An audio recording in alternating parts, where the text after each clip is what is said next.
Welcome to the pre-concert talk. These are our guest composers tonight. André Cormier here from Moncton, Andrea Young here from Montreal. The two A's of the A&A Mini Festival. We are gonna have a pre-concert talk tomorrow night too, before Andrea does a solo concert, playing Andre's music as well as her own. But yeah, we'll just get going now, though, I think. So you guys have known each other a while. I mean, this is not a regular collaboration, but they are occasional collaborators for how many years now? Well, way back. Well, we've known each other since '96. Since '96. But I mean, I was sang his music back then. Yeah. But we've been taking some breaks, gone in separate parts of the world. But we keep coming back. And you invited us to this thing without even knowing that we collaborate that much, right? Yeah, well, I knew you sang. I knew you sang Andre's music from going to the is it Sempsis? Is it the publishing website that you guys are both on? Yeah. Yeah. So I've been singing your music probably maybe more seriously since 2010. And you guys did your Olympics era. You did your undergrads at the same time in Victoria. Mm-hmm.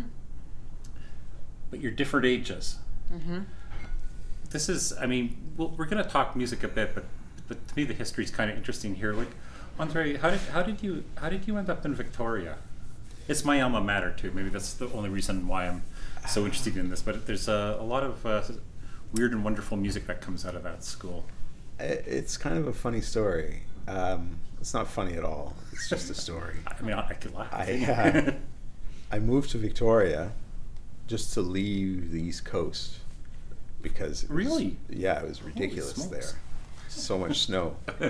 So I moved. My brother lived in Victoria, or outside Victoria. So I thought, there's no snow, I'll go there. So I went there in '92, and I always knew I wanted to probably study music. So I went to the university that's there, which is really quite a coincidental thing because I had no idea what kind of school I needed to go to. I had no idea. Had you been composing already? Not really. I mean, I'd been playing pop music and rock and roll and all that stuff. But wow. But I knew that's the kind of music I wanted to do. But I thought maybe all the schools did that, which was completely wrong. No. Yeah. So it was kind of, if I hadn't gone to UVic, I don't know what would have happened. So Christopher Butterfield was teaching then, Michael Longton? I did a semester with Michael. It was mostly Salona and Butterfield. Right, John Salona. Yeah. Mm-hmm. Yep. From my era as well. Yeah. Yeah. Did you go mostly for voice, or did you know you were going to be a composer at that point as well? No, I went in completely as a singer, and I had I came from a really small rural town in the middle of BC, where I didn't really have much classical music training. So when I got there, I had to brush up really, I had to work super hard to get in that game over there because I didn't really have a classical training properly, but I only wanted to sing. That's the only reason I went there. And then I found composition, and then I was and then I realized that was a lot more interesting. Wow. So I completely did, So you guys weren't sure you were composers when you actually met maybe as friends? I never thought of it. Well, you knew you were going to be. Yeah, that's all I was there for. Yeah. But, yeah. We were talking earlier, and you mentioned that in some ways, Andre's music has been an inspiration to you over the years. Mm-hmm. We'll get back to that, but I guess so. I met Andre first. What year would have that been? Like maybe 2004, maybe 5 in Montreal at a Vondelweiser festival that Quattro Bazzini put on. if you don't know Vondelweiser music, it's a growing group. I mean, initially it was Anton Beucher, who's a Dutch composer who's lived in Düsseldorf for a long time. Michael Pizarro, who's an American who now teaches in Los Angeles at CalArts. And you guys are both went to CalArts at different times too. Crazy. Jörg Frey, amazing composer, clarinetist from Aarau, Switzerland. Manfred. Yeah, Manfred Werder. Are you meaning the early Yeah, ones? this is Burkhard Schlafhauer, right? Yeah. Who's in Berlin. Berlin now. Yeah. And I mean, it continues to grow, but there's a very loose. I mean, they get talked about as a bit of a, an ideological whole, and they just aren't. They're such different composers, but there is maybe with all of them very different engagements with silence, with an experimental idea of how sound can cut silence, often really protracted durations. And when I met you, it was, I guess you just finished at CalArts, is that right? Yeah, I mean, I graduated in 2002. Yeah, and all I was living in Vancouver at that point. Oh. I was in Montreal for something else, but it just sort of coincided with that, and which was great because I got to see Michael because I had left California. And then I checked your music out after that, and there was like this kind of family resemblance to certain aspects of Vondelweiser. I mean, it's funny. It's strange to talk about this music because there's a temptation to use words like reduced or economical. Is it? But there are all these words though that really only make sense if you presume that there's a kind of a normal music that they're somehow in reaction to, and it never seems like that. It never seems to me to be about reducing anything. It's about just about what a piece needs. I mean, having said that, though, you guys, use a lot fewer pitches than a lot of other people who put pitches together in the world. And I guess first, like, did you start writing in that way when you were in Victoria? Like, how did you discover that? I discovered it when I was at CalArts. Antoine was invited by Michael to do a concert. Sorry to stop. So you were already at CalArts, but like you'd applied with a different kind of music. Yeah. Oh wow. But I'm learning something. I mean, looking at the whole sort of continuum of it, when I look at my earlier music, that's where it always wanted to go. I just didn't know how to get it there. Yeah.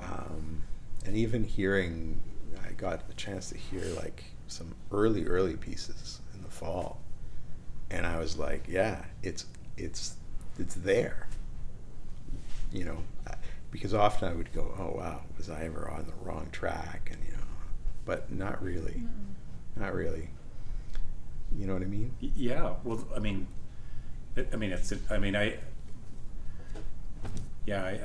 always wanted to try and make music that would continue, like this would just go, and I didn't know how to do that all through my grad school, really up until moving to Toronto. But I mean, so I was in Victoria with that same predicament. But it's true, I go back to those early pieces and go, oh yeah, there's some melodies that are doing their best to want to keep going. They just they just kind of hit a little wall there, so I've tried something new. But it's funny that. So then it was Antoine. He was your kind of gateway into to really kind of formalizing the thinking around. Yeah, what you wanted to hear. It was an experience that I had at CalArts when Antoine was there.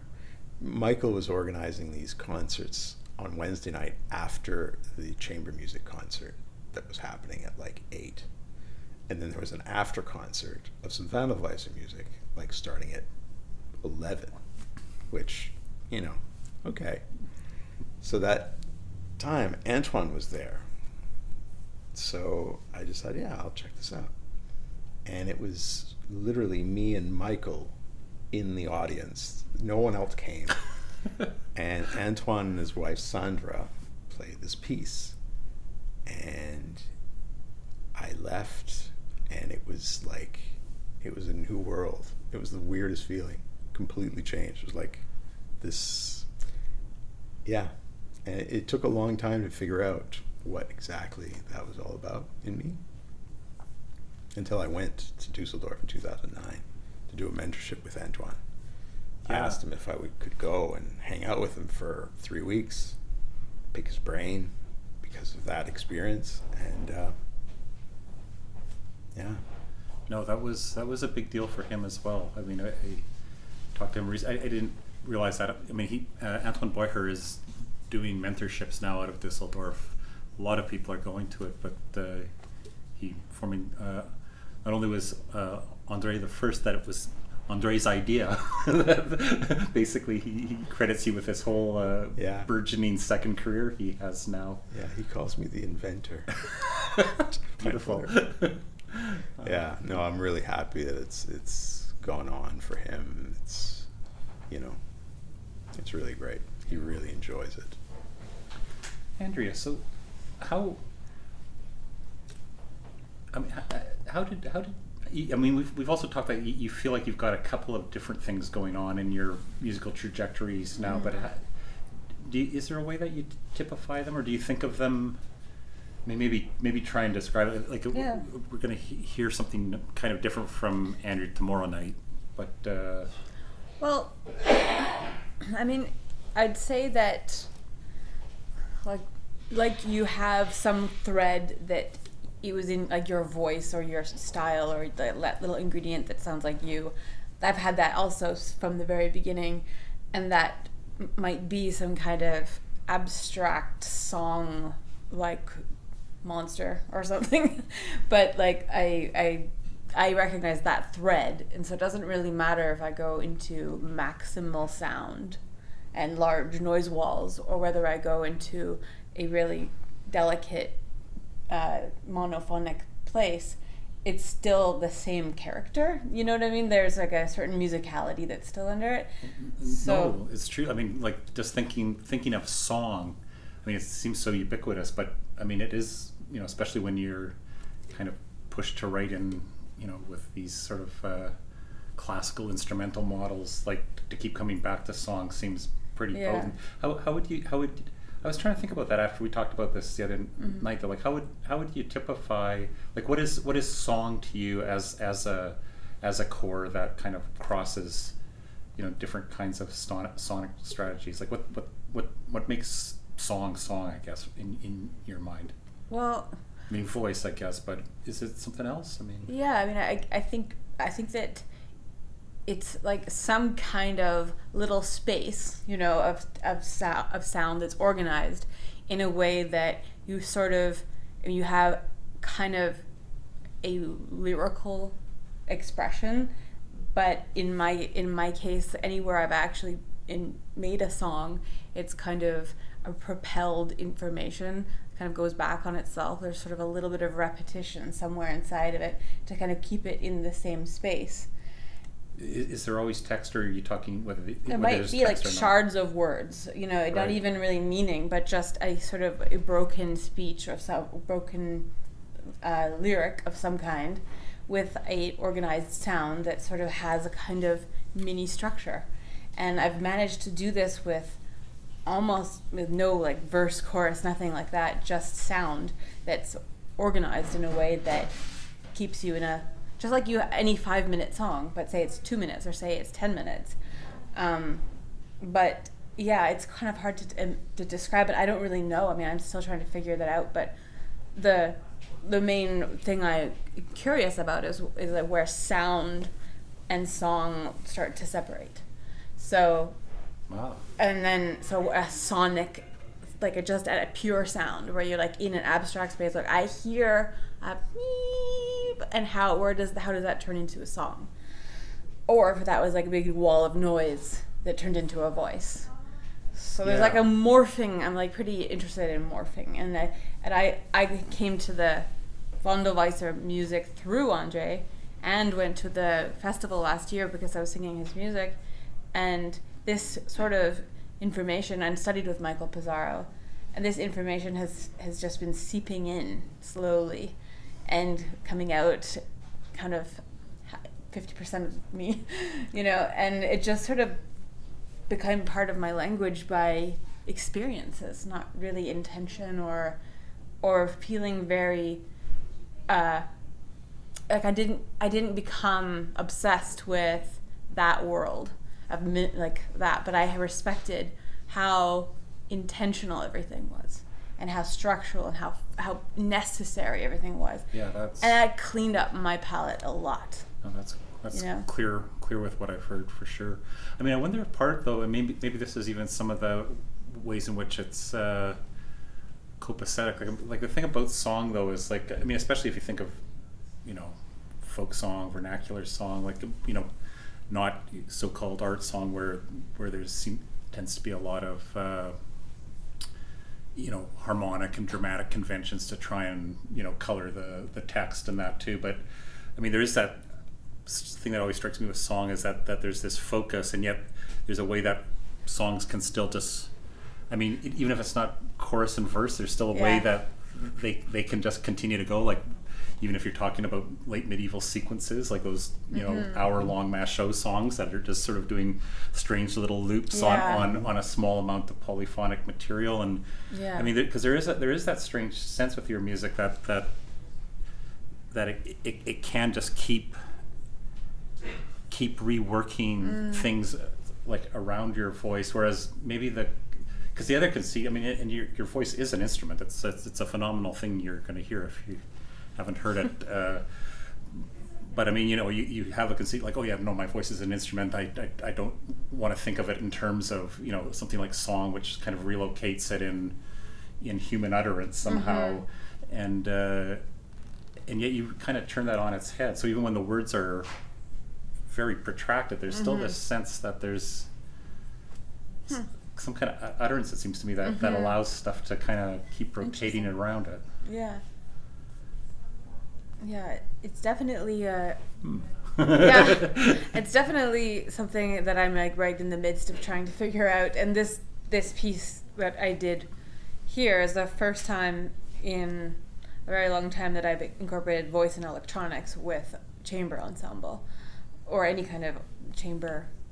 I've done it with solo instruments and things, but this was really pushing that in another direction. So it was very much an experiment in that sense. When you so you studied in the Netherlands in between Victoria and CalArts, is that right? Yeah. What kind of thing were you doing there? Sonology, the Institute of Sonology. It's a just pure electronic music school, but like very heavy in digital signal processing and analog electronics. So. Were they interested in the aesthetics of the forms of your pieces there, or was it mostly? How did that influence sort of? They were pretty very divided from the composition department, so poetics was not part of it whatsoever. Definitely algorithms were the poem that they were speaking of. So it was like the poetry of the math behind it would be your composition. And that they were very, very intense about that. Like in a way that was very, very new for me, and I had to push into that direction and learn about that. So one last thing about influences, because I'm even trying to remember what you said the other night. Like, so, Vondelweiser, is there for you in a way too, but see, you mentioned some kind of metal, and I mean, I'm assuming it's either drone, doom, or death, right? Well, I mean, because if we're lucky, we're going to find out the difference between these. Yeah, actually, I think it was probably. I mean, as soon as I got my voice involved with electronics, I mean, noise comes out. I mean, and I went into that full-heartedly, like in a way that was very, very serious in my doctorate degree, like noise and voice, and turning my voice literally into noise, and how to do that in many, many different ways. And that led me to working with people like Ulrich Krieger and people who were interested in metal. And I started listening to people like Pharmakon and people who are screaming, and I just kind of went on a ride, you know. I let California influence me, and California is like a truly amazing place for having no border between a band and a ensemble and a, well, again, you know, there is just, it's like a melting pot of everything. Everything goes. Yeah. It truly, like, it killed all these fences and any kind of categories I had. It just went. So in a way, those influences are just where I lived, you know, and it just kept coming in. Yeah. Okay, so we won't figure out the difference between death, doom, and drone. That's not my area of expertise. Well, no. mine clearly. So you mentioned singing some of Andre's music in Düsseldorf. We're going to do a piece tomorrow night. Yeah. How many pieces have you written for Andrea? A lot. It should be measured in time. So cool. Hours, actually. It's one really long piece. There's one that's really. It's 10 hours long. Is it really? It's actually longer than that. It's longer than, it's like 13 hours. Probably, once it's all together. You've done that? I've done 3 hours of it. Wow. And that every time it's like a really, really intense hour. So one day there will be more, but yeah. What's that called? It's called Conversation. It's the text of an Acadian poet, a fairly famous Acadian poet. That is, well, it's a poem in 999 lines.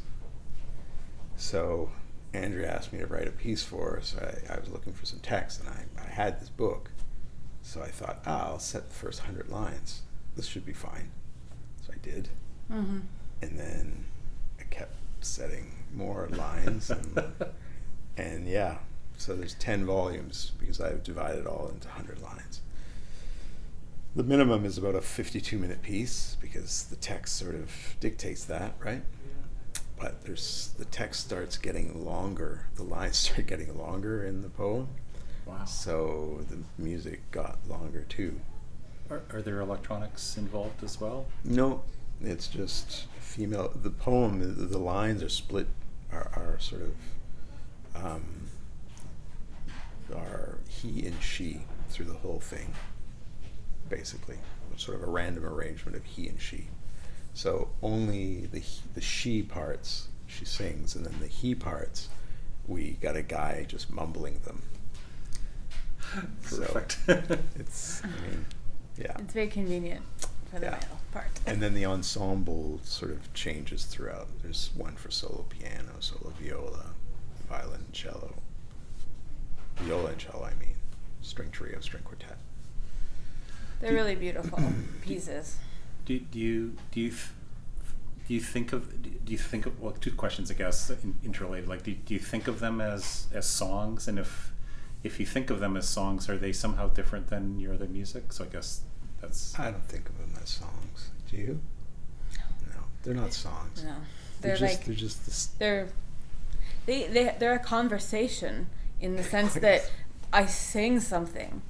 He says something, I sing something, he says something, but there are these like beautiful melodies and a strange accompaniment the whole time, and this constant back and forth. So it's like, and all you get every 100 lines, it's like it starts and then it stops, as if you were like just turned on in the middle of that world, and then, you know what I mean? Like it. Yeah. They're all just big, like one big square. Big moment. How is that not I'm sure there's not a right or wrong answer here, but I'm curious, why aren't they songs to you? Well, I don't know. I wrote some songs before, and they ain't bad, eh? And they're nothing like it. The only thing they have in common with the song is there's someone singing, and if that makes it a song, then it's a song, I guess. but well, for me, it just doesn't feel songy. It's, I mean, that's the interesting thing to me. To me, it's the presence of the human voice, I guess, is the thing that makes it a song, and as to the degree, like whether there even if there's language or not, the degree to which you somehow that voice somehow, you know, galvanize. Because I think of Alvin Lucier's "I Am Sitting in a Room" as a song, for instance, like that. Oh, okay, well, if you think if you're that nuts, then sure. No, but I mean, I yeah, it just I don't know. Song, yeah, I don't know. I just don't feel it. I think that's but that's probably as real as anything, though, because I mean, I do think there is something you feel when you're writing it. Because I don't write for trained voice a lot, but I definitely will write pieces with voice, and I think, well, yeah, that this one's a song, you know, and right. And not necessarily always, though. But yeah, no. But you think most of what you write is a song? Is that true? Well, only in the last little while that I've understood that's what I'm trying to do, is stretch that boundary. And like I was telling you the other day, like having the proportions of like an 8-minute long descending sound that drops into like a 3-minute little song world. That is my song. So there's the majority of it is a sound, right? And then the minority of it is what you could attach a word like song to it. So putting those proportions on things makes my form of song like a very long form, right. Or stretched, or you know. So when I say that, there's something you can hang on to in a tiny moment. Yeah. You know, not like overall, not as a motivator, but as a ingredient. Yeah, I guess that's it for me too. It's a focus thing. I mean, the one sort of like the Lucier is the cage oratorio, the Irish circus on Joyce's Finnegan's Wake, where, I mean, there's the installation version where, you know, there's the Irish musicians, and then it's like 124 channels, and, you know, that's, you know, and he's still talking, and that's definitely this crazy installation. But there's, I mean, I think it's actually the original version is a Hörspiel for German radio, and it's just made for like mono or stereo radio, and there's still 124 tracks there, but it's coming through these little speakers with him going, and the within window they glow. I like to sing this Masonic for an hour, and I mean, that to me, that in that version it's a song, because all of that other stuff that's breaking out around him is all just being galvanized back into his voice somehow. But yeah, I got to hear more of your vocal music. I wonder which ones are going to be songs for me. Yeah. Do you guys have any performances, you know, in the works after the ANA Mini Festival?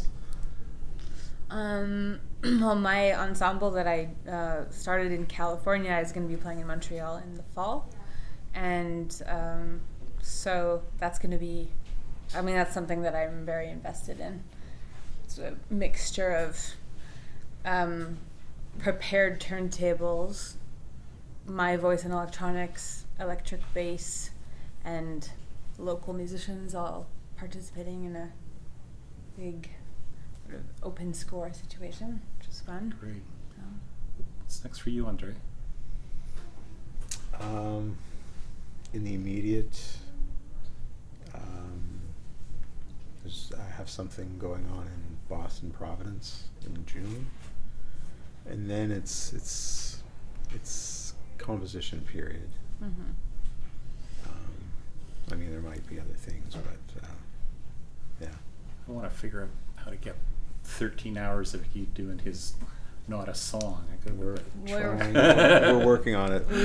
We just literally put together the proposal for 5 days in Barachois with the poet who wrote the text, which is Hermenegilde Chasson. Yeah. So reading the male part of them. Yeah. So we're trying for that, So because we have a long history now of doing them. Yeah. We keep doing them and doing more. Yeah. And it just keeps coming together. So Brilliant. Yeah. Oh. let me know. I'll be there. Yeah. Okay. I wonder if that's yeah, it's like 1:45 now. I think we're gonna tie this up now. There's beer and wine at the back, $5 for everything. And yeah, we'll probably start, you know, a little later than 8, but yeah, we'll see you at the concert.